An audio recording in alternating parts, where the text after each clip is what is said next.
All right, well, welcome everybody to our first installment of Sexualities and Histories of South Asia, which is a two-part series that we're organising at the History Department at Nanyang Technological University in Singapore. So my name is Jessica Hinchy, and I'm an Assistant Professor of History here at NTU.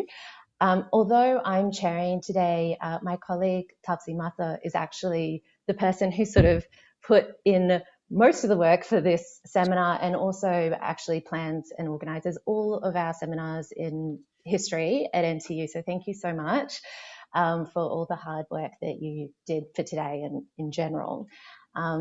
Just some practical matters first. So please do turn your mute on unless until we come to the Q&A and unless you're asking a question.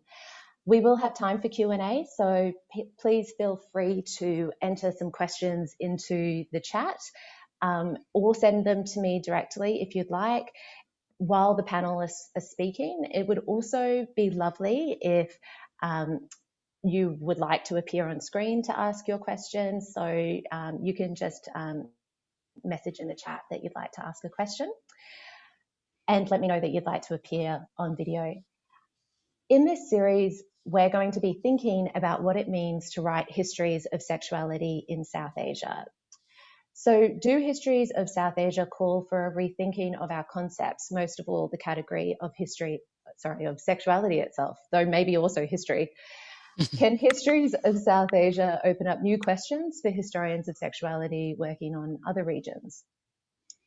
We are joined by some of the most exciting scholars of South Asian history. Today, as you know, we welcome Indrani Chatterjee and Durba Mitra, who I'll introduce more fully in a moment.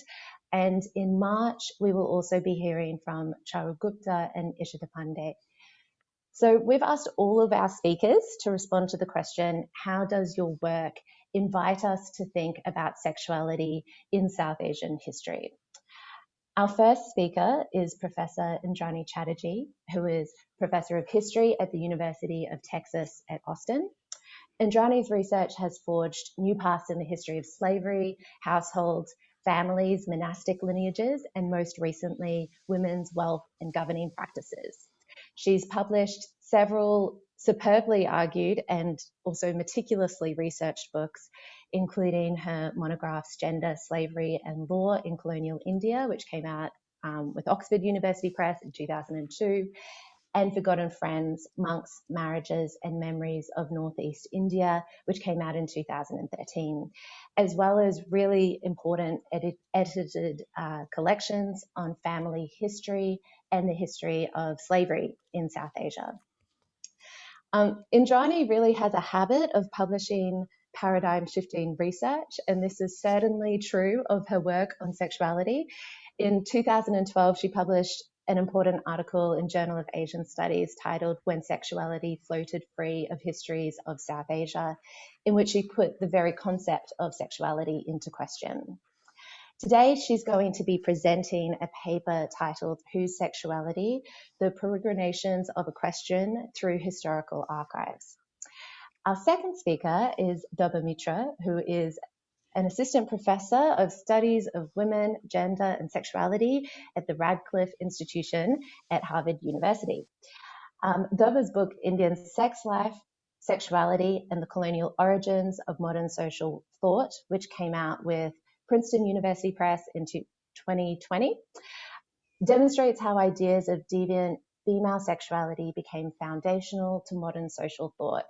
And it's a really beautifully written book. It also offers a fresh interpretation of histories of sexual knowledge.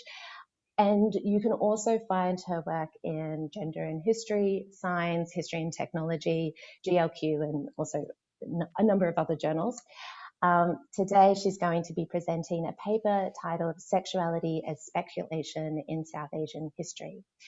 So if we could please welcome Indrani Chatterjee to start us off with her paper.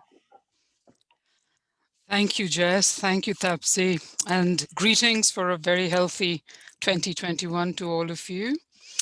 I also want to begin by congratulating Jessica, Tapsi, and Singapore University for their very courageous attempt to initiate an intergenerational, transnational dialogue, especially with a curmudgeon like me, and with two women of color, especially. Grateful for that.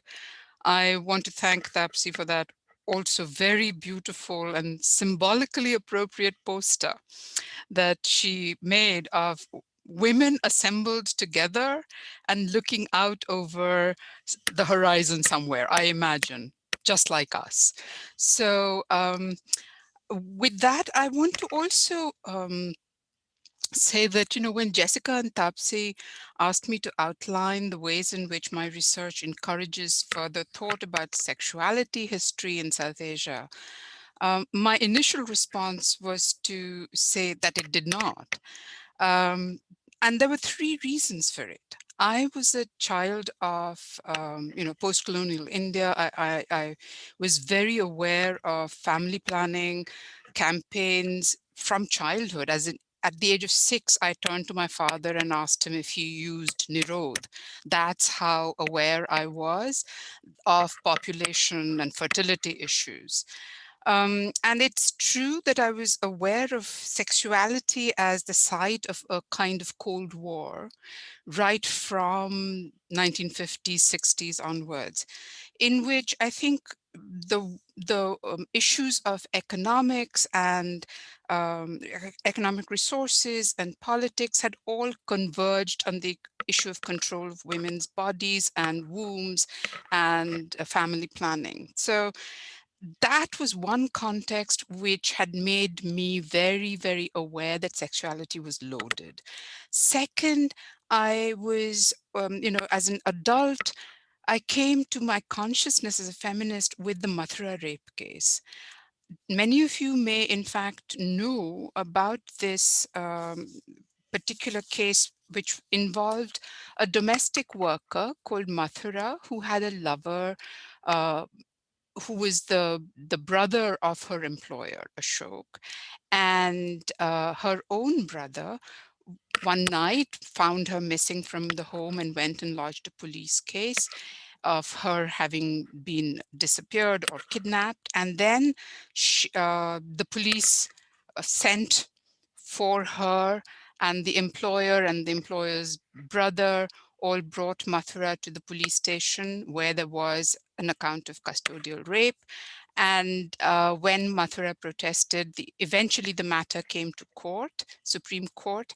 And at that point, the judgment, which was upheld by the Supreme Court of India, was brought me face to face with the power of the judiciary. It had used what Anjali Arundekar calls an abundant sexuality. It had attributed that to Mathura, and this attribution of abundance of a hypersexual being that to Mathura and about Mathura also echoed deeply with me with the histories of the US South, where African American boys and men had been lynched on the basis of a similar attribution of hypersexuality to them. So the Mathura decision reeked of a similar act of power. In it, class, caste, male superiors of the same faith groups had attributed an abundant sexuality to a domestic servant and dismissed her claim for dignity, autonomy on that ground. So that's what turned my research question to issues of power and sites of power and relationships of domestic service and employers and employment.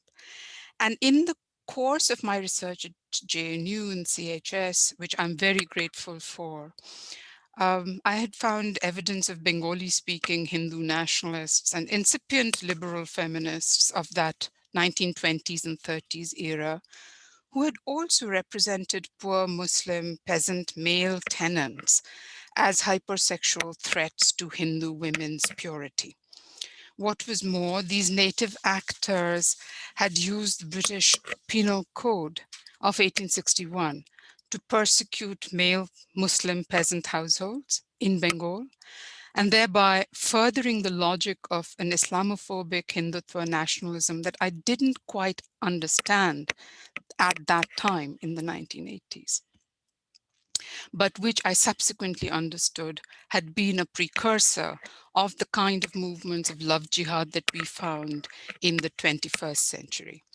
So it was evident to me that sexuality had been the name that political actors with specific class, caste, economic programs had used to disarm their rivals, to dismiss subordinates, and disguise their own political platforms. And I began to wonder whether, in fact, the legal codes had worked hand in hand with that set of political concerns. So while others in my cohort began to research nationalism, I turned to a much older model of households and hegemons and different layers of kin and kind in these households in order to come to the project of sexuality from somewhere else, rather than to unearth directly the law. And the third reason that I finally never actually wrote about sexuality, it never exists as in any of my titles, right? None of my books have sexuality anywhere in them. The reason for that was that in 1989, when I told Elizabeth Whitcomb, she was a British historian who worked on canal irrigation in northern India. When I told her that I wanted to work on sexuality, she shot back, as good English women did. Whose sexuality? Right? And that question stayed with me, and in honor of her as a tough, interrogator, I have chosen that question, I think, as a lifelong guide through the archives for myself. Because one part of the question points to those relationships within which particular figures exercised authority of different kinds by interpreting any act or any form of behavior, any form of sartorial signaling as sexual.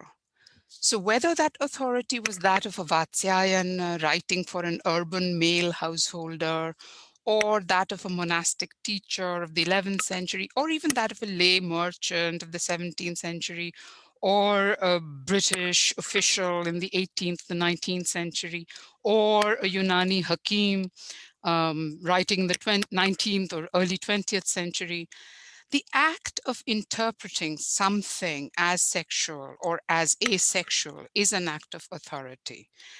And I wanted to, be aware of those framing acts of authority at all times.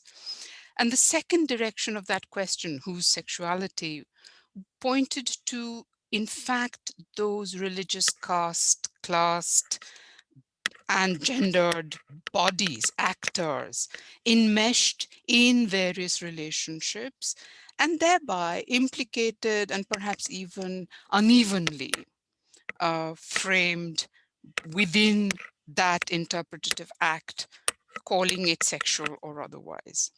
So framed thus, sexuality for me was never a singular entity, but always plural, and therefore always available at multiple sites of enunciation, definition, proscription, prescription, and multiple forms of authority. So for me, I think that's what we are looking at. We're looking at the need to excavate pluralities or sexualities in the plural. And rather than take a single paradigm or entity called sexuality and then sort of try to investigate it. So the second implication of, therefore, looking at pluralities and admitting of pluralities right from the outset was for me to foreground the relationships within which these definitions, actions, and inhabitations, as it were, of things that we are calling sexual might have arisen. And of course, as Jess has always already said, therefore I foregrounded structures of relationships within households, between them, between lineages of kinship, and then of spiritual ritual affiliations. And the relationships were key because I came to understand that between the 18th and the 19th centuries, many of these relationships themselves had been marginalized and written out of the history textbooks of the nation and for the nation. So we don't really have a way of getting back to understanding those pre-nation formations as sympathetically or as wholly as we might still try. So as a research program for the future, I would still say that there is work that we need to do in those formations that we have not yet fully explored or even fully engaged with and or understood.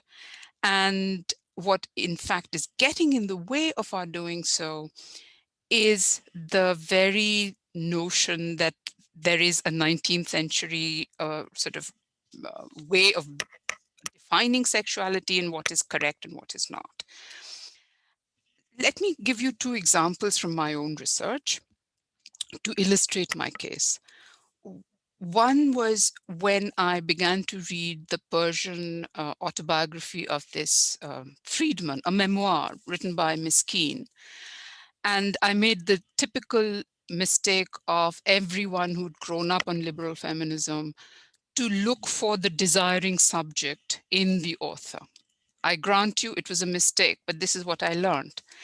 I found terms such as taqat-e-bah, a reference to masculine virility, potency, but it was used in the context of slave boys' taunts for each other. When heterosexual desire was hinted at in the memoir, it was attributed to a mistress as a particular kind of moral lapse. So at that point, I became aware of the biblical Quranic story of Yusuf Zulaikha in the 18th century memoir itself. And attributing lust to a mistress was a way of asserting the self-restraint of this beautiful male slave who was the object of such lust. If you know the Joseph story, that's what it is. Instead of the possessive individual's confession of desire, the ex-slave male used terms steeped in Sufi cosmologies of nafs and aql, ideas of ishq and mizaji, or carnal love, always considered inferior to ishq haqiqi, love of the divine. It was very obvious that this ex-slave had been disciplined in, steeped within a culture of both Sufi adab as well as courtly manners. And far from resisting the rules, which my liberal self wanted him to do, because I wanted a resistant agent at the other end of this memoir that I was reading, far from resisting the rules, here was this memoir of the ex-slave which flaunted the perfection of his obedience or submission to the rules. And he called this the core of Islam, the core of his devotion. So reading Tehmas Nama taught me that the performative, literary, cultural, religious foreground was fundamental for all historians of the subcontinent before we could narrate or excavate histories of sexuality per se, or sexualities.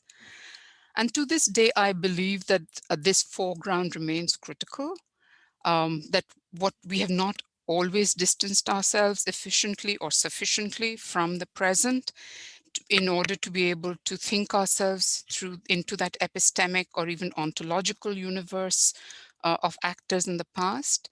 And as a conclusion, I want to offer from something from my own experience in the archives, in dialogue with the ethnographic present. And I mean this as a compliment to Lucinda Ramberg's award-winning ethnography of the dedication of Dalit daughters to the goddess Yalama in Karnataka in the late 20th century. Drawing on queer theory, Ramberg reveals the rituals and languages of marriage that transform the dedicated girls into the wives of a goddess as husband. One of the basic moves within queer theory is, of course, to make the familiar strange and the strange familiar. And she does that very, very successfully with turning the reading of this ritual into what she is calling a theogamous sexuality. But when I tried to take this ethnographic grid into the reading of my own evidence and inscriptional material from the Brahmaputra River Valley, what I found was very, very significantly different. My epigraphs showed entire households had been gifted to the gods and not just daughters. These households contained a range of skilled, literate, and numerate men, identified with caste names such as Kayastha and Bhandar Kayatha, respectively, alongside the barbers, Napith, the cobbler, Chamar, the sweeper, uh, collectively enumerated in these inscriptions as Chandal. And all of the charters exempted these populations from the payment of labor services and cash dues to both the lay donors' administrations as well as to those of third parties. Categorically, they were told, the inscription said they were not to be allocated to any other work. Annenyatra karmani. Okay. So in other words, such households were declared to be off limits to third parties, such as the military officers of the East India Company regime who came along in that region after 1826 and demanded exactly those labors. So once the shrines were annexed to the company's treasuries, the households that had earlier been exempted were now amenable to labor and were defined as slaves of the Brahmins in Assam in the company's military books. Very shortly after that, by 1841, evangelical authors began to write of particular shrines in terms of, especially in Assam, in terms of licentiousness, depravity associated with the women performers in particular shrines, such as Kamakhya. So from 41 itself, instead of looking at the fuller households attached to these shrines and the kind of labor and work these entire households were doing, the evangelical propaganda was about these prostitutes. And by the 19th century, late 19th century, these were the women who, as we all know, were being defined as prostitutes. We have a huge scholarship of Amrit Srinivasan, Devesh Sonaji, and onwards about the class caste politics that led to the legal criminalizing of these women. But what we have not yet talked about is what happened to the whole households, the men as well, especially because many of these men were also Brahmins and Dalits at the same time.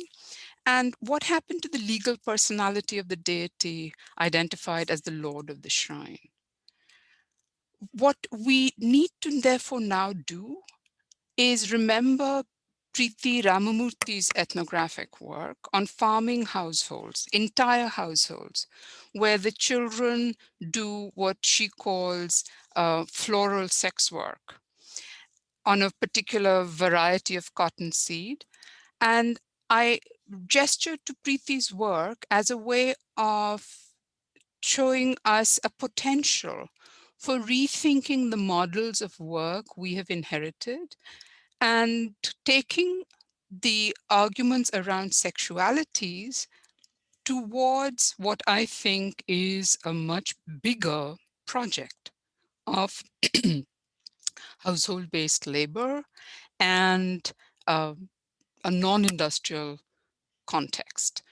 And therefore, I am willing to talk more about what I see as my project forward. But I also would like to end with saying that there are projects for all of us here, including Jess's work, which has been so wonderfully excavating one particular kind of third gender personages and lineages. I think there is a project forward for that. There's a project backwards in terms of art history that still needs to be done for such beings and their relationship to land and gift giving and gift making. So there are many different ways in which many groups of us and each of us can take the scholarship forward and make sexuality even more exciting and more plural. So with that, I would like to thank you and wait for my next speaker. Thank you so much, Indrani, for that amazing, amazing talk. And I think that question of whose sexuality that you've posed is just so crucial for our discussions. So I'd like to ask now if Durba Mitra could come on and give us her talk, which, as a reminder, is titled Sexuality as Speculation in South Asian History. Thanks so much. Thank you so much. This is a real pleasure to be here. I want to first thank Professor Taapsee Mathur for your work in organizing this exciting duet of conversations and inviting me, being me in this vital exchange. And of course, to you, Professor Jessica Hinchy, for moderating the conversation and for your work from which I've learned so much. I do have to say it is one of the great privileges of my professional life in recent years to be in conversation with Professor Indrani Chatterjee, who keeps mentioning intergenerational, because there is a kind of lineage and patronage system, at work here in thinking about feminist historians of sexuality in South Asia. And early on as a student, sat me down during my first visit to the British Library, and Professor Chatterjee told me sternly that it is important to handwrite all sources, to dwell in the texture of an archive, to think about other ontologies. And that critical guidance has been essential to me ever since. And I actually ascribe to the same religion of writing sources by hand in the archive now, or at not just taking photographs. So I wrote a formal talk, but I think that I'll try to speak a little bit formally and informally as I speak. I began this talk with a title that I just kind of set forth: Sexuality as Speculation in South Asian History. It was very exciting. I loved the question that frames these two conversations. How does this work invite us to think about sexuality in South Asian history? My own book, which Professor Hinchy mentions, ends with questions of speculation. In fact, two dueling speculations, two vastly different modes of speculation. One of the well-known short story of Ruqayyah Sakhawat Hussain, who wrote in 1905, Sultana's Dream, and the speculation of the wide range of studies of social life written by colonial military men, administrators, men who I describe as social analysts, Hindu upper caste men in Bengal, who are writing social science. And so one is a story that is a kind of fantasy of a world called Ladyland, and the other is social science, the kind of objective science of society that also, as I try to argue over the course of the book, is a project of speculation. So in the book then, Indian Sex Life, I want to make visible a complex edifice of knowledge that saw racialized ideas about women's sexual deviancy as the primary way in which one could think and write about Indian society.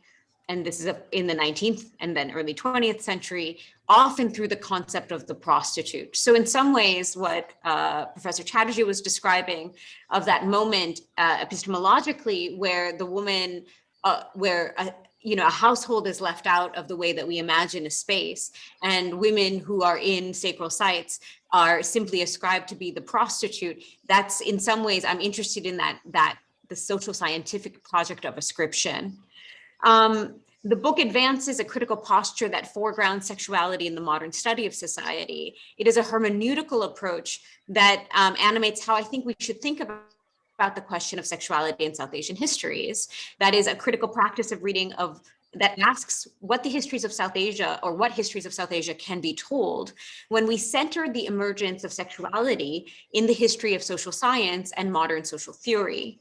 When we think of sexuality as constitutive of the very making and concepts that organize modern disciplinary knowledge and the practices of speculation and violent shrouded in the language of objective, natural, and social science. I hope that my book then will be taken as a methodological opening. It's not really a declarative singular history. It's more to say what happens if we put at the center of intellectual histories of South Asia, the term modern intellectual histories of South Asia, the idea of sexuality. I see that this work then is a meditation on reading and method across archives that help us pursue the many genealogies of sexuality, or as Professor Chatterjee describes, the sexualities in a history of social science and epistemology. Early on in the introduction of my book, I describe the phenomenon concept of prostitute to account for a system of thought that saw the prostitute as the primary explanation for the lag and lack of colonized Indians. I draw upon in that moment and cite a work of Black feminist thinking by Hortense Spillers. Hortense Spillers begins her field defining essay, this from 1987, Mama's Baby, Papa's Maybe, an American Grammar book, with a stunning declaration that really changed the way I was thinking about the work I was doing. As Spillers says at the beginning to open that essay, quote, "Let's face it, I'm a marked woman." My citation of Hortense Spillers was not about creating an easy equivalence between the marking of a wide array of Indians and speculation marking the discursive excess of Black. Could you just, sorry, you're just breaking up a little bit. Could you just maybe speak a little bit slower and it might be able to catch up with you better? Sure. Sorry to interrupt. No, please. I'm sorry. So I'll go back and just say, to begin with Spillers, Spillers, as Spillers cites, "Let's face it, I am a marked woman."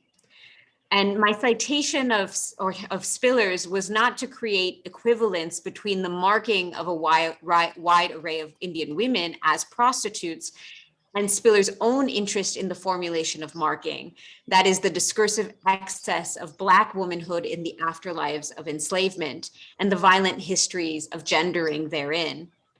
Spillers' formulation centered a process of marking that transformed a hermeneutical approach, that is to say, an interpretive approach to thinking about feminized sexuality in the archives of the colonial state, as well as in the social sciences that follow.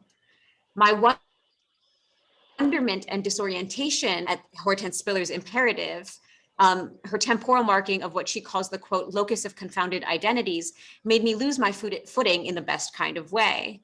Spillers, reflecting on her work on this essay, notes that this essay is a reconceptualization of the very origins of the modern idea of sexuality. As she says, quote, "We might conclude that sexuality, as a discursive cluster that breaks out, so to speak, rather like the measles used to, all over the West, only in a particular moment and not before. It is then, to my mind, another version of Western time, or a strategy of the historiographical. A strategy of the historiographical." In Spillers' imperative, I found a critical stance that offered a method to unlock my own predicament of thinking of the constitutive force of racialized ideas of sexual difference and sexuality in a range of archives from colonial India from the 18th century on. Thinking with Spillers, I sought to write a history of sexuality then that made this Genesis project, that idea of sexuality as a strategy of the historiographical, as a project of the modern social sciences. Indeed, the idea of sexual excess, deviancy were critical to the constitution of modern sexuality itself. Thinking this constitutive history of gendering and sexuality as a colonial project is critical. The English term sexuality itself, etymologically, textbooks through in the 1970s and 1980s that are constituted through the colonial encounter. That's where we first see etymologically the roots of that term sexuality. It's, of course, in the same moment of the massive British colonial expansion in the late decades of the 18th century, just as the philologist and jurist William Jones, the famed translator, of course, of the Laws of Manu in the formulation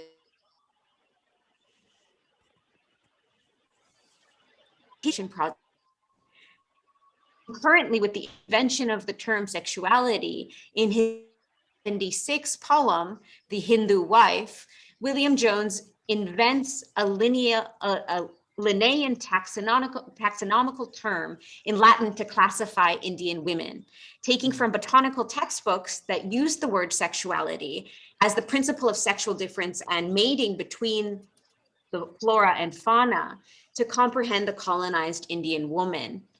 He names the Hindu woman here polyandrian monogynean. In doing so, Jones recreates the Hindu woman as a Linnaean scientific type, many women for one man. That is to say, poly, many, andro, men, with mono, one, gyno, woman. In an enduring Indological typology of the sexual excess and difference of Indian women that came to shape the knowledge in the centuries that followed.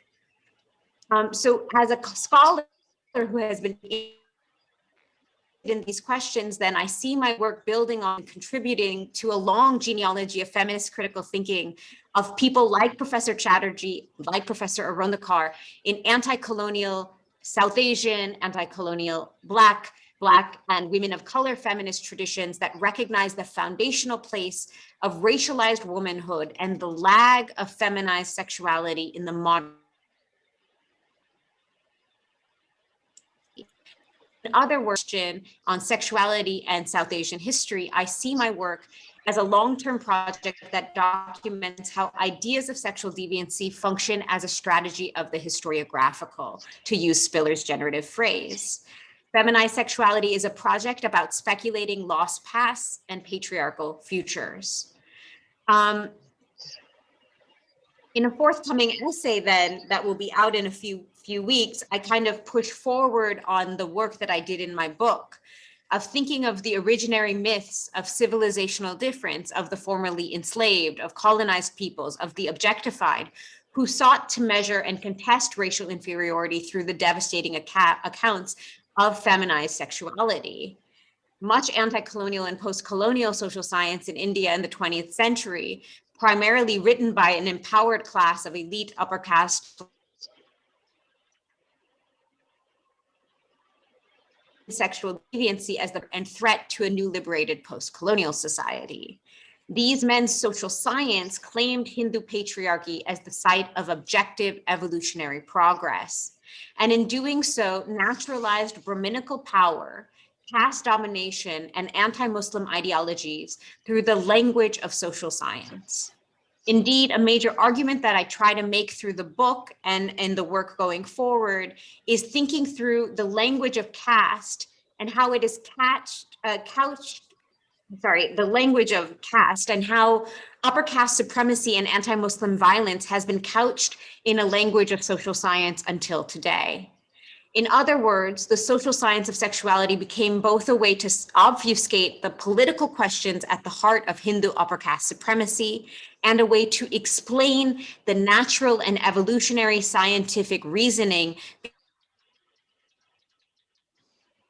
and anti-Muslim violence. It is these structures of social scientific knowledge built on the control and erasure of women that has an enduring presence in late colonial and now in present day South Asia. So in a forthcoming essay then that's coming out in this month, actually in the Journal of Asian Studies, Surplus Woman, Female Sexuality and the Concept of Endogamy, I ask this question about the obfuscation of caste supremacy and caste violence by thinking about the category of endogamy and its place in the modern social sciences in India. I do so by analyzing the origins of this term, sociology that then took up endogamy as a category, and ultimately B.R. Ambedkar's powerful critique from 1917 of the concept of endogamy as a political enforcement of caste supremacy. Once we realize the condemnation of the surplus woman, using Ambedkar's term, in colonial and Brahminical social science through terms like endogamy, then only can we confront the extraordinary misapprehension, to think with Professor Chatterjee's imagination, about the dangers of women's sexual excess that undergird the understanding of modern Indian society. Or as I end my book, the fact of deviant female sexuality is a grievous mistake. In present life in India today, the history of the control of sexuality is indeed so excessive, and the resonances of this history is clear. In the language of the forces of Hindu patriarchal majoritarianism, as we heard from Professor Chatterjee from her very earliest research, womanhood is in crisis because it is always in excess. Whether it is the chief minister of Uttar Pradesh, who insists that women are not capable of being free and independent, or the Supreme Court Chief Justice, who insists that the paradoxical logic now used for 200 years of women's freedom insists that in women's freedom is only to be achieved through their unfreedom within the household under patriarchal surveillance. We see this as Professor Chatterjee describes, and also in the work of Charogupta, in the slew of anti-Muslim laws against interreligious marriage, the so-called love jihad laws. And we see this in the deep violent language of women's spatial and social transgression in endemic cases of upper caste sexual violence against Dalit girls and women, and the way forensic evidence has been quite literally destroyed through the cremation of Dalit girls and women by the police, because the destruction of a body, helps create a narrative about the crude in the crude Indian media that utilizes forensic evidence again and again to condemn Dalit girls and women who make accusations of sexual assault. In my ongoing research, then, I continue to reflect on the life of the ideas of feminized sexuality in the 1970s and 80s. And it's really striking to me that Professor Chatterjee began with the Mathura rape case, her own coming into being to think about the question of sexuality, its limits, its possibilities, because in some ways, I want to think about the history and the world in which Professor Chatterjee grew up. By the middle of the 20th century, disciplinary sociology came to define new global agendas that produced women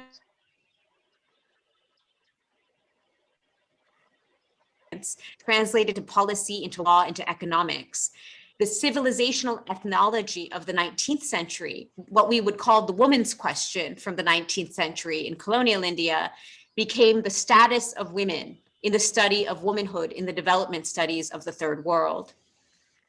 So in this project, I ask what it means to think of and write womanhood now from the bureaucratic archives of post-colonial social science, the feminist social action research of the 1970s and 1980s, and the archives of development.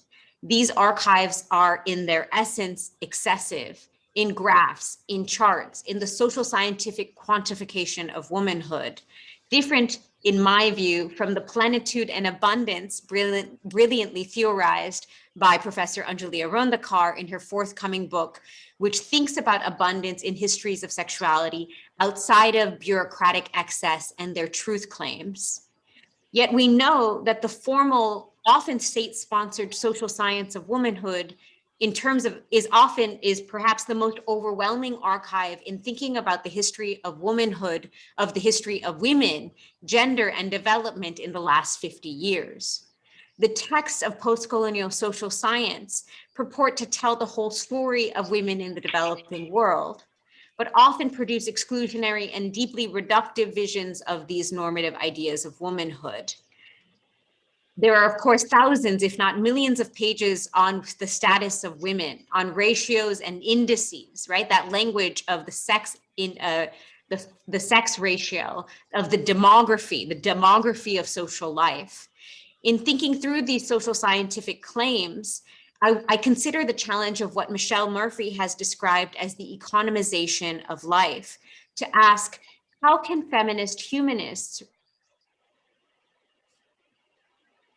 post-colonial lives and beyond the excesses of demographics and quantification, to return to think sexuality anew, both in its foundational place in these studies, but also how it has disappeared through the language of reproduction, Sexuality is disappeared through the language of sex ratio, disappeared through the language of birth rates. How might we imagine the contours of post-colonial womanhood when the post-proliferative archives about these women in the last 50 years are sterile reports of economic development? Building from this imperative, then, I would like to end by asking, in the face of such patriarchal projects of speculation, as I document in the first book, what might it mean to undo their claims and to, quote, practice refusal, to use the language of the scholar Tina Campt and the Black Feminist Practicing Refusal Collective, but also to think that we have very, very active and critical modes of refusal in our contemporary world in South Asia that animate our present, from Shaheen Bagh to farmers' protests. There are distinct idioms of refusal that emanate from India, from Pakistan, from Bangladesh today, of dignity, to use that potent constitutional word, of survival or endurance, from the Aurat marches in Pakistan to the protests against the Citizenship Amendment Acts. It is not to romanticize these efforts, but to say we need to pay attention to the idioms of refusal, to also think and reflect again on deep histories of sexuality, to imagine what it means to live in spite of. It is from this question of refusal, thinking with the present, that I see the work of undoing the inheritance of the social scientific knowledge, not only of detailed science, but as a project of collective imagination, of creating a new glossary, a new lexicon for social sciences in the post-colony. And it is my great privilege to imagine that that collective project starts here in conversations just like this. And I feel really lucky to be here as part of this. So thank you.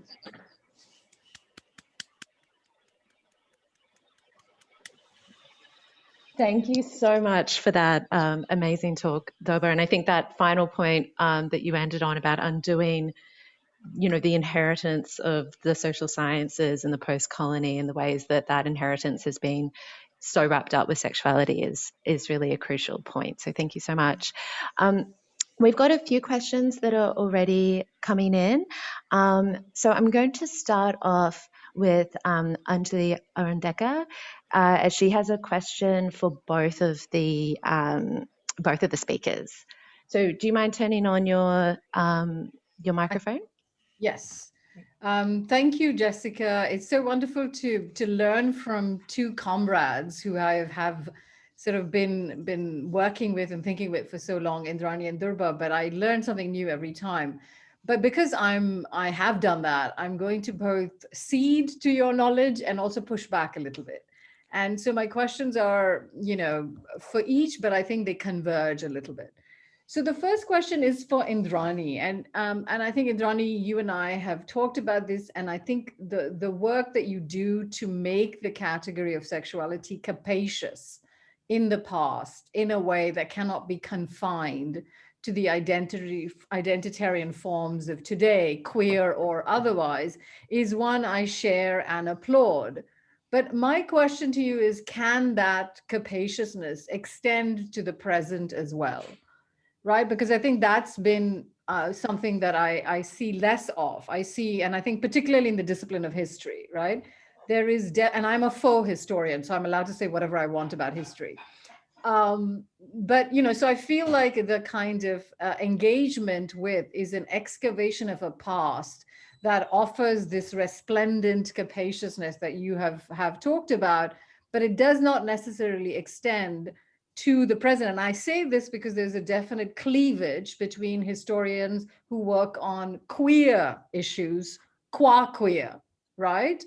And historians like yourself, who I feel merge between all of those, right? So I think that the cleavage is about where that capaciousness is located. So I wanted to hear a little bit more about it, because there is ethical material stakes, in the present, in a way, that are in the past, but maybe not. I don't know. That's something that I've been struggling with quite a bit, because I embrace that, but I also want you to think a little bit more with me about that. And then Durba, I of course love your book, read it, but I want to ask you in relationship to what Indrani said, speculation, and you mentioned Hortense Spiller's work. Her, more recent work has been about pleasure, right? What if my mother had read Freud? So I wanted to talk about speculation as futurity, right? As a hermeneutic of the possible rather than the impossible, which has been more the trend in the Black studies scholars rate, right? So instead of whose sexuality, I would ask you, what is at stake in this speculative historiography that you want to talk about? And what would it mean to think of pleasure, right? Or which seems missing in your narrative for obvious reasons. But what would it mean like to speculate with pleasure rather than in the absence of? So whatever you fancy. These are just very broad questions, but I was I have lots more to say, but I'll stop there. So Jessica, do you want us to answer, or do you want to take some more Sure. questions from people and then answer? How do you want to do this? We're still sort of waiting for questions to come into the chat. So why don't you guys answer those two questions and then. Okay, great. So Professor Mitra, if you don't mind my going first, I'll go first. Okay. Thanks, Anjali. You and I will probably keep talking about this as a problem in my work, partly because of the kind of scholarship that I have been involved in. I have come to believe that the nationalist imagination of history as this continuous, straight line from the past to the present is in fact one that we must not accept. And as a result, I have quite carefully tried to say that there are major disruptions and disjunctures between the households that I have worked in and have sort of centered in my work, the relationships that I have centered, that in fact do not or did not get into the project. For instance, a project of the nation state. Or the project of national liberation. For instance, the Shia households of Bengal and Awadh. But I did, in my second project, actually come close to saying that some of the households that were involved in the monastic lineages did transfer into the present. So what are the ethical stakes, and much more, what are the simultaneous projects of history that I'm actually talking about? I'm talking about simultaneously one kind of historical formation that does evolve and become part of the nation state. Another simultaneously does not become and becomes marginal to the project of the nation, as whose history everyone sets off to write. Ethically, the stakes are, and I'll say this upfront because you've heard me say this about caste elsewhere, I believe there is a different history of caste yet to be written. And some of the evidence that I was trying to offer here from the Brahmaputra Valley epigraphs point in that direction.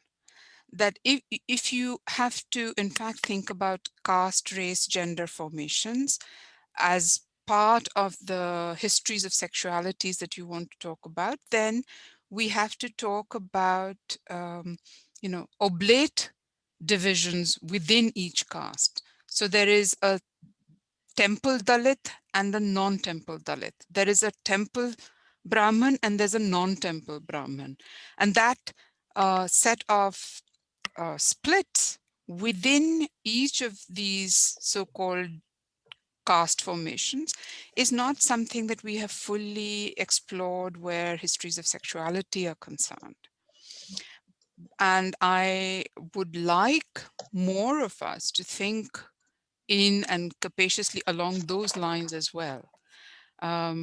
Because I suspect that there is more to be done there, which would also then unpack histories of subordination which we have all taken as singular and a single hierarchy, and I suspect are plural systems of hierarchies as well. But I'll let Durba take her question on now. Thank you, Anjali, around the great pleasure to have you. Sorry, am I breaking up again? I just wanted to, I think your question is exactly where I've started to go, which is that speculation right now, as we know it in South Asia, especially related to sexuality, that futurity that's possible, in my view, certainly from the first book, but I think as I look forward, is very much dominated by Brahminical Indian men's visions of speculation, meaning the people who have the right to speculation in contemporary South Asia, certainly historically, and certainly in the social sciences, are men. And so part of what I'm interested in is juxtaposing kind of two projects of speculation that seem to be happening simultaneously. So speculative is futurity, but the people who have the most dominance in the project of futurity in anti-colonial liberatory projects are patriarchal visions of what that liberated future looks like. And what's at stake then? I think the question that you ask about pleasure is actually the most difficult question for South Asian history, right? Which is what I've learned from the work of your dear colleague and friend Paramita Vora, which is how difficult it is, and your work, to talk about pleasure, right? That we always end up back to violence and back to subordination and back to the question, and you know, myself too, because we talk about structures, we talk about caste subordination. And I think the question about pleasure, what's at stake, is exactly it. And for me, at least, when I turn to the feminist, post-colonial feminist action research, right? All of these feminists prior to Indrani's generation, who got degrees in as economics and sociology and because they take up pleasure as a possibility. And it's for me, you know, it seems to me the greatest absence in thinking about the feminist social action research. Is there pleasure within that study of the way that they do study? And it's because there's something, and I'm using this term, social action research, which is Veena Majumdar's term from her memoir, because that idea that to study feminist thinking requires action research, that is policy-oriented structures that are then change the material conditions of women's lives. Somewhere in there, the material conditions of women's lives, the question of pleasure is just kind of lost, at least in this kind of limited fold. Now, of course, we have poetry and we have music and we have all of these other genres.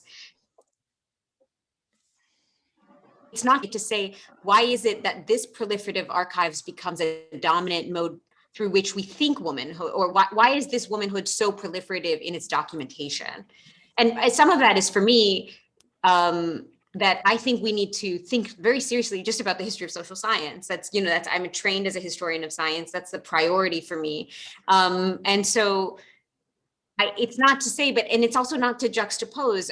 Much of what I've been doing and thinking about is how can we think about pleasure within such kind of what we might imagine as the sterile documentation of the post-colonial social sciences. So one thing, for example, is that in the Center for Women in Developing Societies, their reports, you know, the white papers that they produce, every issue has a whimsical image on the front. And what some of those images include, for example, like a graph or a data image, some sort of data visualization of women's from agriculture, and the faces of women drawn upon that graph. Or, for example, from Pakistan, the status of women reports, when they are condensed by Shirkat Gah, a women's organization, they have all of these beautiful illustrations in the kind of popular translation of the status of women's report. And so there I see that there's other ways to read within the text. And so I'm kind of purposely working on texts that are not very pleasurable and forcing myself to read them to say that we may have to think about how we read these kinds of texts differently. All right, thank you so much for those, the amazing questions and also amazing responses. We've got quite a few more questions coming in, which is great. So what I think we might do is ask them two at a time from now on so that, we can get through a number of people. So I'm going to ask, first of all, Vinod Kumar has a question, and then we'll go to Mansfin Rajagopalan. So if you guys could both come on. And we'll start with Vinod. Thanks. Thank you, Professor Hinchy, and thank you, Professor Indrani and Mitra, for the talk. I have a question to Professor Indrani. Professor, you said, sorry, Professor Chatterjee. That's all right. You can call me Indrani. Yeah. So, if you could explain and elaborate a bit more on how we can use the questions of household labor in a non-industrial context to read sexuality. Mm-hmm. Okay. I probably understand a few of those questions, but if you could talk a little bit more about them, that would be helpful. Thank you. Okay. Happy to. Should I wait for Maniswin? Yes. Are you with us? Yes, I am. Maniswin? Unfortunately, my internet is a little unstable, so my video is off, and I apologize for that. Thank you so much for that wonderful talk by both of you, Dr. Chatterjee and Dr. Mitra. My question is about how we can think. So I'm a student of comparative literature, and I study pre-colonial South Asia, but I also study pre-colonial France. And one of the difficulties is really engaging the idea of comparison. So my question is, how can we more thoughtfully engage the sort of methodology of comparison, not just as a means of making histories legible transnationally, but as a means to engage more localized and particular forms of epistemic engagement with sexuality, for example? Is there a way to make more context-sensitive forms of comparison possible? Wow. Thank you. Okay, let me try and think with these very searching questions. The first question, household labor and in a non-industrialized context to think sexuality.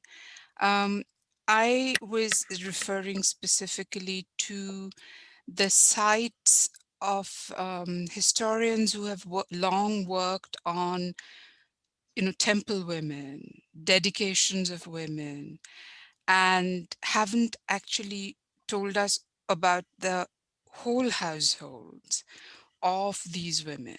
So are the women being given singly? Are they given as households of women, as groups, as parts of clusters of multiple villages, and so on? So that was the context in which I was talking about sexualities. That is, we have to take into account or perhaps factor in the possibilities that men's sexualities on the plains and in the temples are different from how these men are sent out on behalf of the temples to hills, to ports, and have parallel households there and set up different mercantile and exchange relationships and tax-paying relationships elsewhere, how that in fact energizes a certain set of economic transactions in the places that they've left behind, where animal labor as well as children's labor is also factored into the whole body of production. So this is a way of, a long-winded way of trying to expand the category of theogamy to also take into account what Durba pointed to in terms of polyandry and polygyny, that there is a sort of theopolyandry, as it were, or theopolygyny categories that we haven't even wrapped our heads around, let alone begin to theorize in an explicitly anti-colonial way.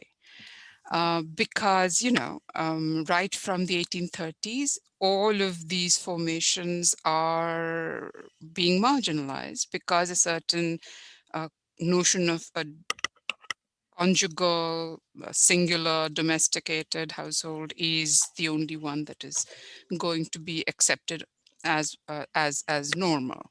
So I'm trying, in fact, to open up, to pluralize sexual formations as alongside keeping the temple and the non-temple in the same frame. So I'm doing something that Ramberg is talking about, that is thinking religion and sexuality together, but I'm taking it beyond Ramberg to say that, you know, then we have polygyny and polyandry as part of theogamy and economy, rather than reject economy. And therefore bring the temple and keep the temple centrally in the economy, something that you know, most scholars of religion do not like doing. The second question, Manasvin's question about context sensitive comparison. Manasvin, you have the advantage of me. I do not have French, but you know, I can think about the comparisons between, say, Persian, Urdu, and Bangla, or Hindi, Hindustani, and try to think through those registers, especially because I'm also responding to this issue of not just household formations, which I have to say my understanding is of comparison is between the English 17th and 18th centuries and the Persianate South Asian 17th and 18th century households. So my experience of comparison is a little different, I presume, from yours. But I'm thinking about pleasure here, a question that Anjali asked of Durba. And, you know, if you read in the whole genre of, say, Sufi poetry in Persian, you are encouraged to think about beauty, of pleasure, of descriptions of beauty. And you, if you are not trained in the entire philosophy undergirding it, you're likely to think that it is entirely and only about carnality. Yet you know that this is actually also a double register. And we find very similar double registers when we are reading, say, Chatterjee in Bangla, which is part of the Buddhist Tantric and Hindu Shaiva Tantric sort of poetic ritual forms as well. We find very similar invocations of doubleness, of shadow language, of moving between the carnal and the divine, the human and the cosmological at multiple registers. So I think some of the arguments about pleasure are in fact beyond the sensual. Pleasure in the act of being able to move between registers is also deeply that of the connoisseur, the one who does understand the double registers and the triple registers. And I think some of what Durba is pointing to is precisely those thinking women who get to move across multiple registers. So I'm thinking about the idea of pleasure as as I'm thinking along with comparative methods. But there is clearly much more work to be done here, and I look forward to thinking about it further. On the question of comparison, I'll be very quick. I just wanted to say, first of all, it's a great question, and your project sounds wonderful. You know, my work really thinks about the constitution of comparison as a modern project of the social sciences, which is exactly what you're saying, which is how can we caution against the problem or the kind of conflation or erasures that are part of the project of modern comparison in the social sciences. And what I try to argue in the book is that it's actually upon ideas about racialized women's sexuality that the project of in the 19th century is constituted, largely through fields like ethnology, fields like Indology. And so the William Jones that I cite at in my talk, I purposely do because Jones is so important to an early comparative project. And so I think the question of what it means to do comparison ethically, which I think is really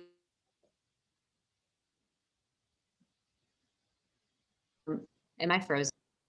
Am I frozen? Sorry, I have terrible connection today. I'm so sorry. But I just wanted to say that at the heart of your question is a question of the ethics of comparison, and that that I think is a question, for me at least. I believe you have to think about what the problems of modern comparison are, that history, and also to think then, again, this for me requires a different lexicon, like, again, using different language forms, a different vocabulary to use to think about what comparison can be, because the question of the prostitute in the 19th century is that there is a prostitute in India, and there is a prostitute in modern France, and there's a prostitute in London, and the ability to produce that equivalence is, that equivalent. The prostitute as an idea is about a project of producing a third term of equivalence between spaces. Mm-hmm. So if it may be part of the project of thinking outside of that project of modern project of comparison is to prevent that third term of equivalence. Sorry. Great, thank you so much, Durba. And we actually did hear, there was one bit where it froze, but we heard all of that, yeah. So, okay, we've got quite a few questions coming through. So I might have to sort of synthesize some. So I'm going to just read out one question and then ask two people to ask their questions in person, because this question sort of intersects with one that we're about to hear. So I had a question from Anisha who says, as a non-historian, I've always struggled with how to analyze concepts like consent and sexuality and sexual pleasure while looking at archival materials, while suspending my own contemporary belief systems. So it's nice to know I'm not alone, but I'd like to know how others have approached this. And Soumya Dadu has a very similar question, or like sort of overlapping question. So I'll ask you to come on and ask your question. And then after you do, I'm going to ask Manan Ahmed to ask his question too. Sure, thank you. And thank you to the speakers today. This has been amazing. So I just noticed that for both the speakers, there was an impetus from or implications for how we understand sexual violence and how it's framed. This is how it's framed popularly by public figures or by the media, but also as feminists. And so this is just a general request to kind of build on that linkage a little bit. And for context, this is coming from someone who is interested in theoretical questions around violence, but also as someone who's worked on law and policy and advocacy-oriented initiatives, and is developing kind of a historical eye. So what might be the implications for us there? Yeah, thank you. Ooh, wow. Can I give you something else to think about too? Sure, sure. So I'm actually going to read out Manan's question due to some internet difficulties. So the question is, can our speakers reflect on the Muslim woman as a figure in the recent Shaheen Bagh versus in the recent Triple Talaq law as a subject and as an object?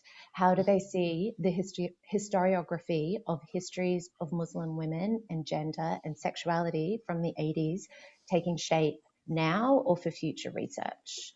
Mm-hmm. So, wow. Yeah. Only. Indrani. Sorry? Please go ahead, Indrani. This is for you to answer all of these questions. Yeah, right. I've got the lock on all of them. No.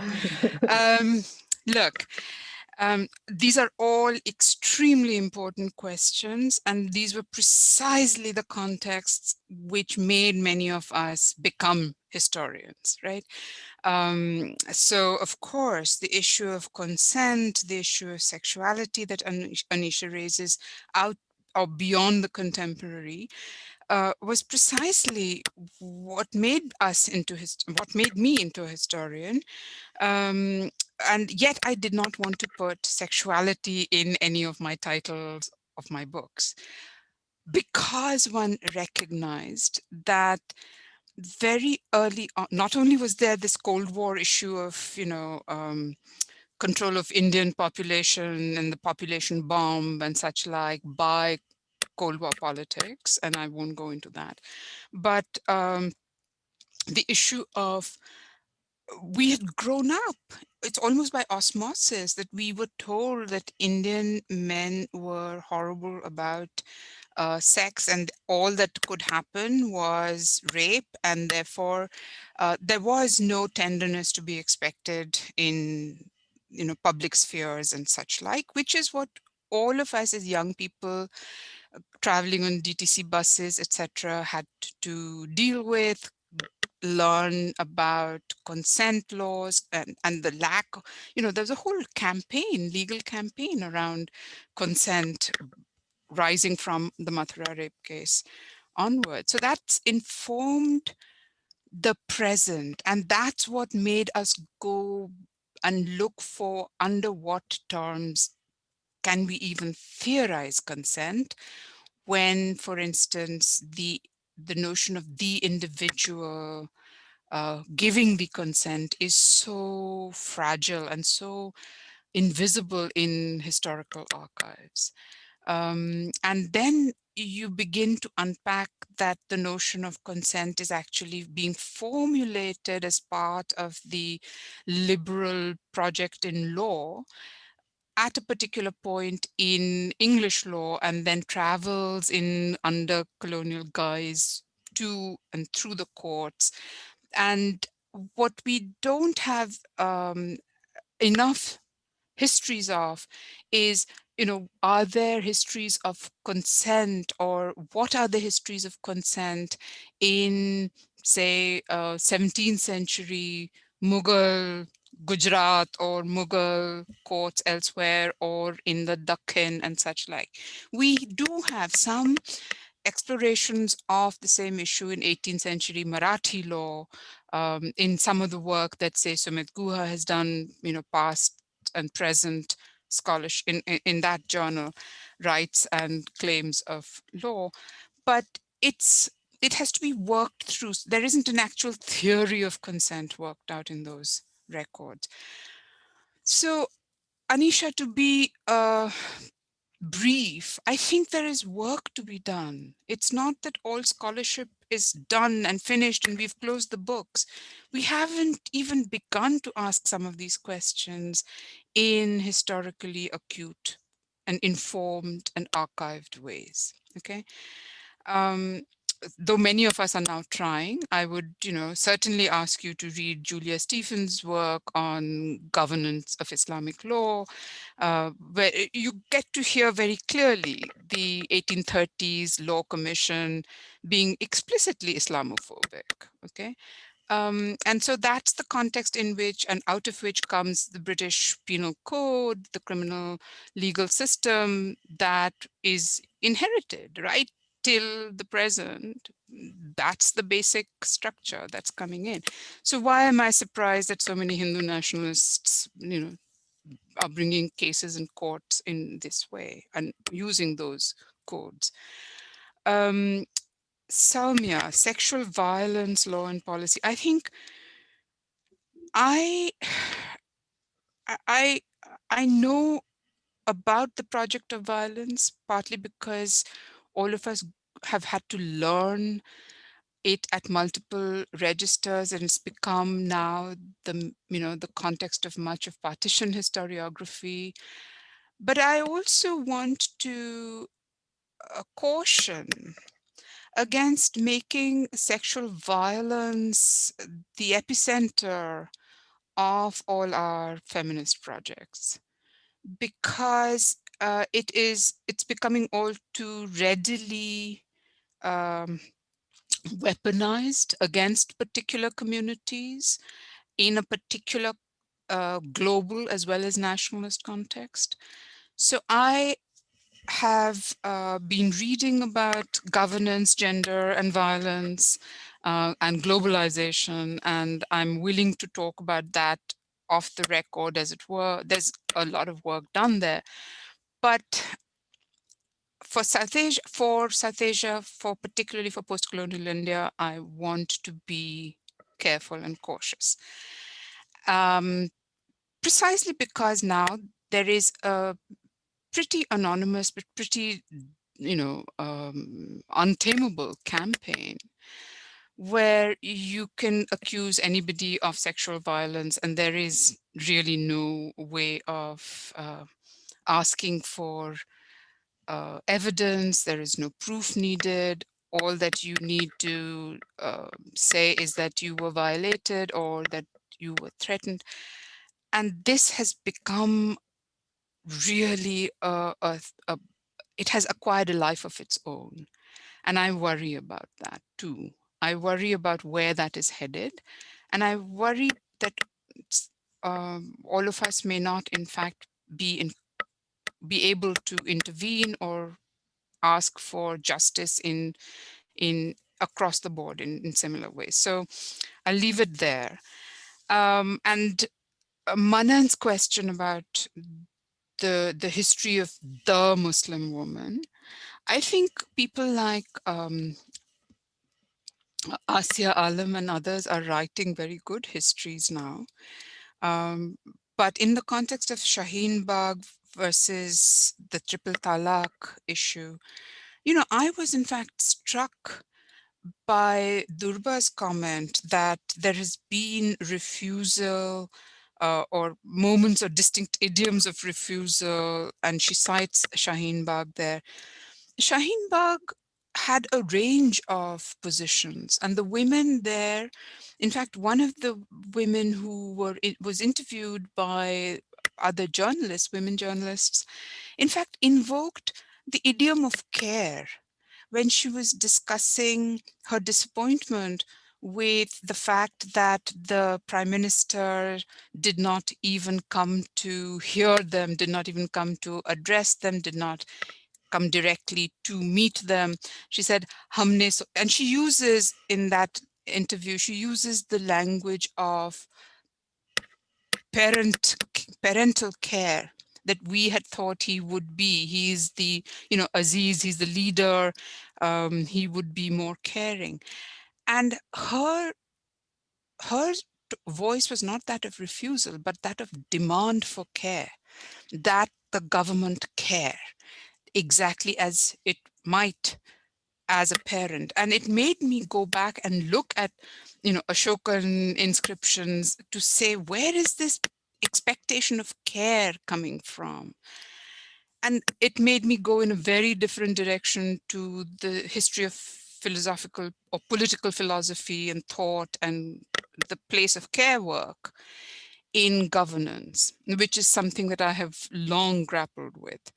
But I think there is something that is different about the Muslim woman in the Triple Talaq bill is very particular to a particular political project of sexual decolonization. Let me put it this way. When I said sexual decolonization, I mean that since the Hindu Code Bill, and 1955 onwards, there has been an attempt to identify the community of Hindus and their practice of monogamy and marital conjugal monogamy as distinct from, as the boundary that separates this one community from all its others, including apparently polygynous Muslim households, right? And so I see the project of this triple talaq as a way of trying to, in fact, resurrect this boundary of what is an effective, who gets to control what is Muslim, what is marriage, Muslim marriage, and what is Muslim divorce. It's going to rest with the government of India and the Supreme Court, which is a pretty historic kind of move given 1955. So I think there is a lot to be said and done. Historians have begun doing it. Asya is one. I can think of Shobhan Hurley's work for Bhopal. I can think of my own graduate student who is doing some fabulous work. His name is Anuj Kaushal, and he reads brilliant Urdu. And he's found some fantastic stuff in journals of the late 19th, early 20th century, which he is now rereading in the context of forgotten medical knowledges within the Hakim traditions, all of which threatens to open up the field of the Muslim woman anew. So I am looking forward to all of that work. Does that answer your question, Manan? I'll let him answer. And I'll simply say, you get the sense of how long and how rich it is to learn from Professor Chatterjee. I was like, let's just sit here and listen. I did want to say to the second question, I want to hear more questions, but I did want to say about sexual violence. I do think that there is a question about, and this kind of goes back to Professor Arundakar's question about thinking about pleasure versus the kind of idioms that have been prominent and dominant, how we think about doing feminist work in India or in South Asia. Say that I think there's a shift to think about, which is in thinking about sexual violence in the popular discourse, which is about retribution and the retributive justice that surrounds the question of sexual violence, whether it's the death penalty, whether it's the kind of idea of justice that surrounds all kinds of declarations in public spheres. And I think that that retributive idea that turns towards carceral forms, the policing, the death penalty, is very different than I think the nuances of what the way feminists think, because you were asking between feminists and a kind of popular understanding. That feminist visions and thinking around sexual violence always allow us to think of carceral, the punitive, the retributive. And I think that or the directions then I would say about thinking about sexual violence is towards a South Asian feminist thinking that is against carceral forms that we're seeing happening all over the world right now. Because the 1980s and 90s, the punitive became, the legal domain became such a strong domain for feminist activism and advocacy that it became kind of unintentionally, or sometimes unintentionally, but often punitive or structurally carceral. And so I think there's a lot of opportunity to think outside of carcerality in South Asian feminisms. And that's what I would say about sexual violence, is that we have in this moment an opening for rethinking the project of carceral feminism, or feminisms, as Prabha Koteswaran describes it, in the context of South Asia. And I think it's the question of sexual violence lets us ask that question. Mm-hmm. Yeah, I think that's a really vital point. Thanks, Durba. So I'm going to, Tapsi, do you have, first of all, would you like to ask your question? And do we have time after your question for maybe one more, or do we need to wrap this up? Should ask our speakers that. I think we're happy to give endlessly, but I think these guys are ready to sleep pretty soon. I'm sure this is bedtime. Can we go one or two questions, or should we? Sure. Yeah. No, okay. let Tapsi ask her question. Thank you both. I mean, this has been such an incredible 1.5 hours just like thinking through these incredibly generative talks. And I was wondering actually if you could go back to, both of you sort of started talking about that intergenerational difference in thinking about sexuality in South Asian history. And I see some of our students here, and I think they would be interested to know because I was struck by Indrani's comment, and you made this a couple of times, that you don't actually ever use the word sex or sexuality in your book titles. And this is very much in contrast to Durba's, incredibly succinct, I think, Indian sex life. And I just, I want you to It's reflect. got sex twice in it. Sex life and sexuality. Yay! She's making up for me. And so then I do, want us to sort of, I don't know, rest on our laurels a little and think about where is some of that work of undoing that social scientific legacy of talking about sexuality that has already, been underway. I mean, not least to do with Anjali's work and so just to reflect a little on that intergenerational historiographical sort of difference. And what has South Asian historiography done to think through these questions? Whoa. Durba, I think you should take this one. Since you've used the word twice, you go. You started first. So I think the intergenerational difference, I think that we think of, because of the work of Professor Chatterjee and the work of course, Professor Anjali Arundhakar now, but really, I think with me, Professor Chatterjee, and these people who were thinking historiographically about questions of gender, domesticity, household, that's what allows me in my say acutely that I would like to ask a question about sexuality that they were asking, if not naming it in the same way. So in some ways, it's one generation that allows for the possibility of the next. And that's what I mean. Like, this is the collective possibility in this conversation that I am so excited to be part of. And I think that that's because, I've named it sexuality in part to name the phenomenon of the social scientific structure that organizes the understanding of Indian society that emerges in the 19th century. So that's why I use the word sex a lot, because I'm purposely naming this process of knowledge making of.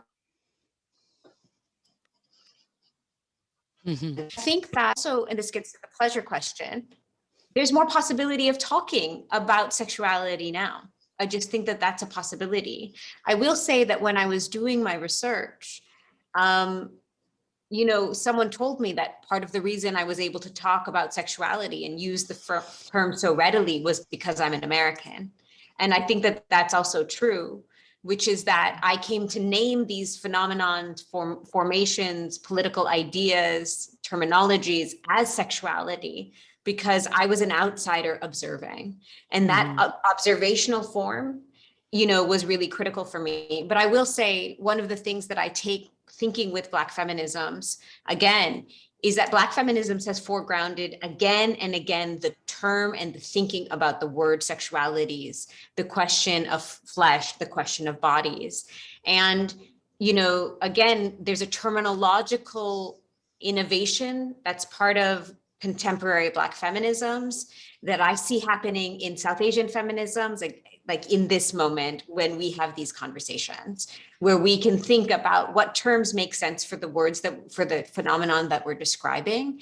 And that the project is not about only critique, but the project is also that maybe together we come up with a kind of feminist glossary for the future. And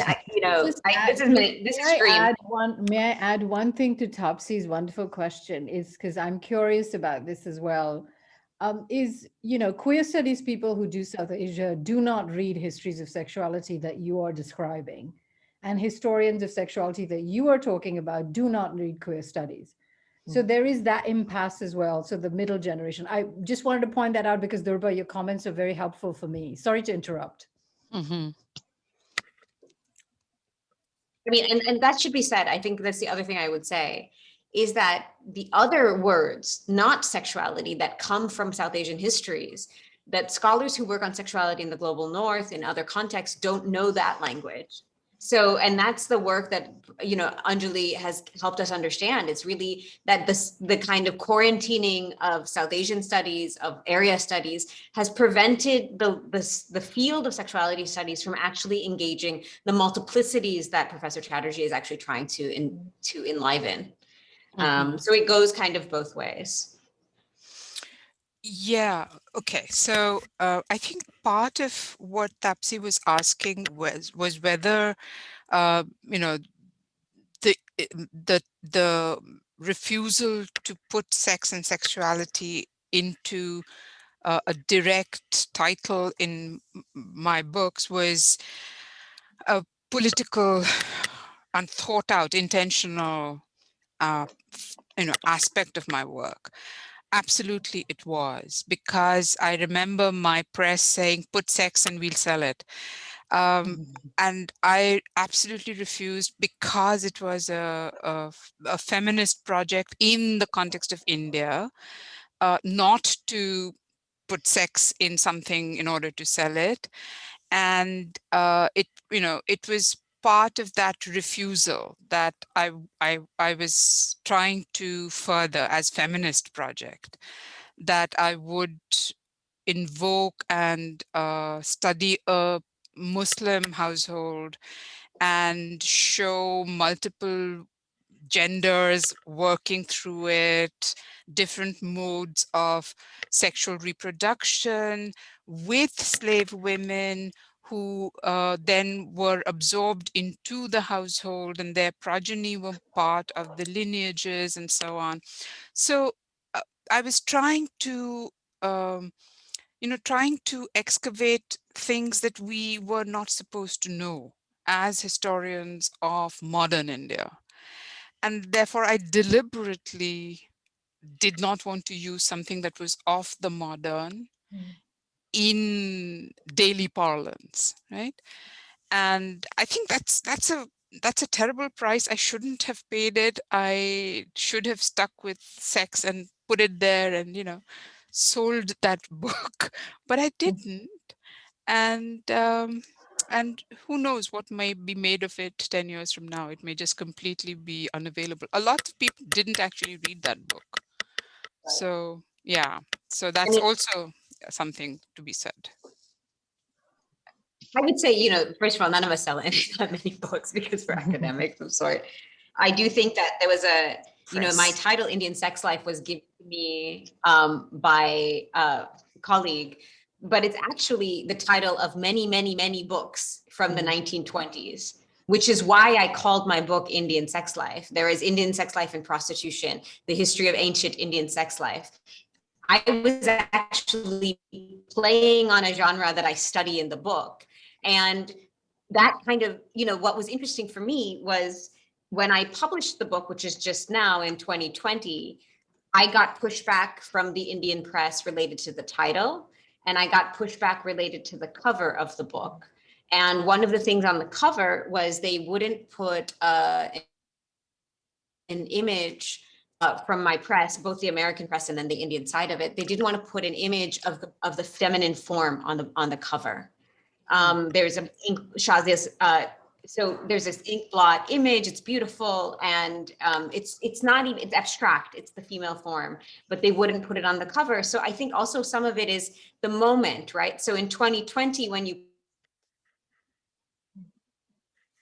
as an American live in the U.S. Academy, because it's a political position that I have the space and the privilege to do.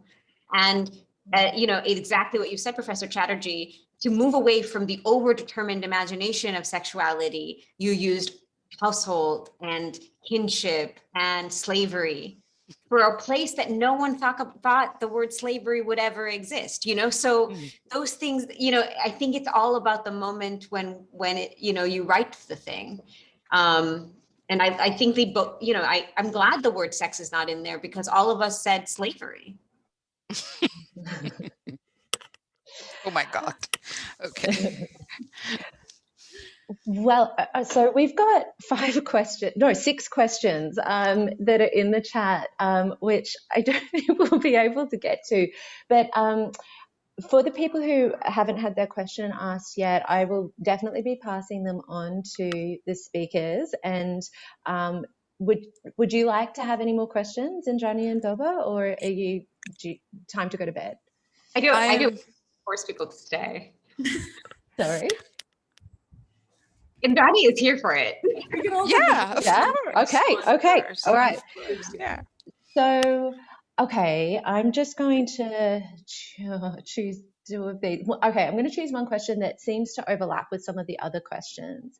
So we have a question from Pratichi Priyambada, who asks, I was wondering if the speakers can reflect upon the possibility of missing out on anything when centralizing sexuality as a category of analysis to understand modern social science. I'm thinking more in terms of women performers whose sexual identity preceded their artistic identity when they get criminalized as prostitutes. Are we aligning other forms of identities and forms of labor, as in artistic labor, when we focus on sexuality? And we sort of had some related questions about, how we can sort of deconstruct the foundational categories, right, that we use in our histories, and because of like their contextual weight, as Ariba puts it. So that's sort of, and then we had some other questions about courtesans and Devadasis and how they connect in with these, with the story that Indrani was telling, but I think also with Durba's book as well. And then just one final question we have from Fidelity Tan, who's my honours student, who says, if there's time, building on the intergenerational difference, what modes of inquiry do the speakers hope or look forward to in future generations of historians of sexuality in South Asia? Question. Great questions. Durba, do you want to lead first?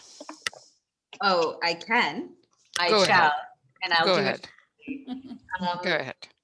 The first question about missing out, what happens when we focus or make the sexuality the analytic and missing out on all of these other possibilities, forces, social formations. Exactly. Like, I think,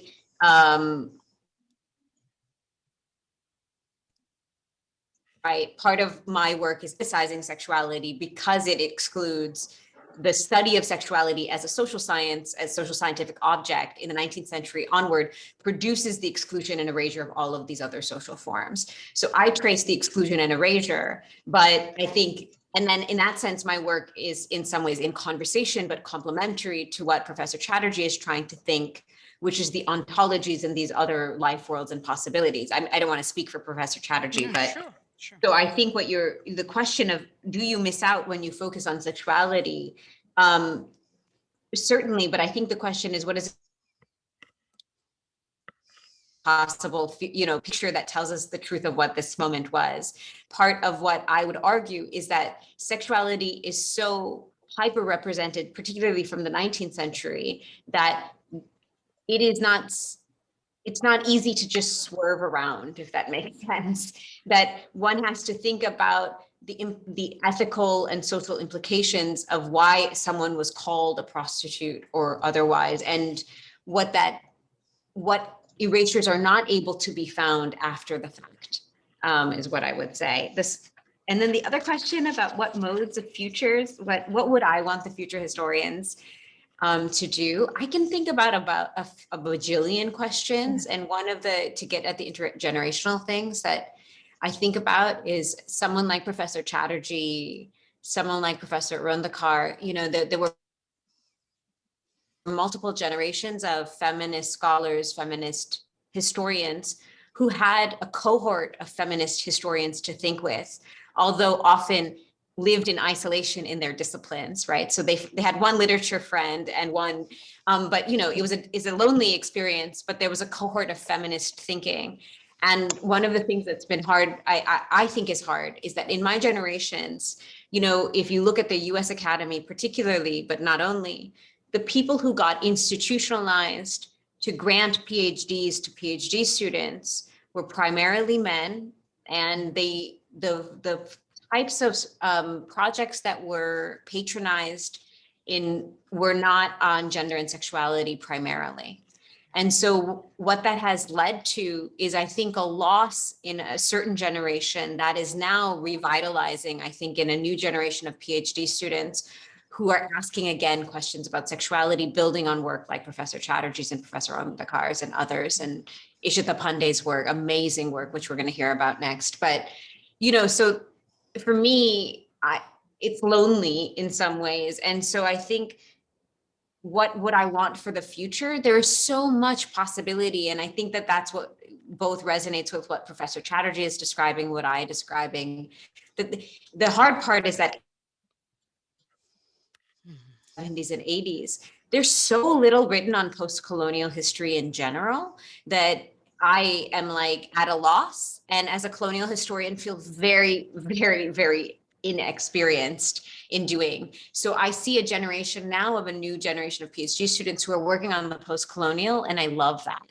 And then I see work of like Divya Cherian's work, which is pushing back into the 18th century. And I think exactly, right? Have bases and modes, and there's a generation of scholars who are doing those questions. And so I'm glad for it. Yeah, I would second that. You know, that's exactly the kind of question that I ended on, which is, what are the multiple kinds of labors that we miss if we only think of these women oblates as sexual performers? They are not. They are, in fact, someone has invested great amounts of labor and time and, you know, in training them. So they're being skilled as performers. They're not just you know, sexual workers. They are non-sexual workers. They're aesthetic workers. They're workers in the aesthetics. They're artistic workers of their time.